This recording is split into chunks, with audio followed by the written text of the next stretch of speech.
12 रबीउल अव्वल से पहले इंशाअल्लाह, 12 रबीउल अव्वल शरीफ से पहले, ईद मिलादुन नबी से पहले इंशाअल्लाह जिस दिन फजर की नमाज पढ़ेंगे ना, आप यकीन करें मुझे एक शख्स याद है, उसके बेटे की शादी थी, तो वो कहते मैं सवेरे सवेरे निकल रहा था, एक बंदे से मैंने पैसे लेने थे, मेरे काबू नहीं आता था, तो सुबह सुबह ही वो मुझे मिल गया, मेरे पुत्र की शादी थी।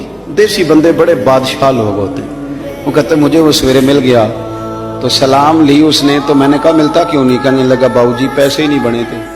कहने ने मैं क्या इधर आए सीने लगा, अज मेरे पुत्र दा ब्याह जा तेनू माफ कीते। तो यार जिस दिन किसी के बेटे की शादी है उस दिन वो लोगों को कर्जे भी माफ कर देता है, तो जिस दिन तेरे और मेरे नबी का मिलाद होता है, ईद मिलाद वाले दिन भी खोट रखते हो, उस दिन भी रिश्तेदारों का गिला करते हो, उस दिन भी किसी के लिए बुग़्ज़ रखते हो। फजर पढ़ो और दुश्मन को फोन करके कहो जा तुझे माफ किया, आज रहमत लिल आलमीन नबी का मिलाद शरीफ।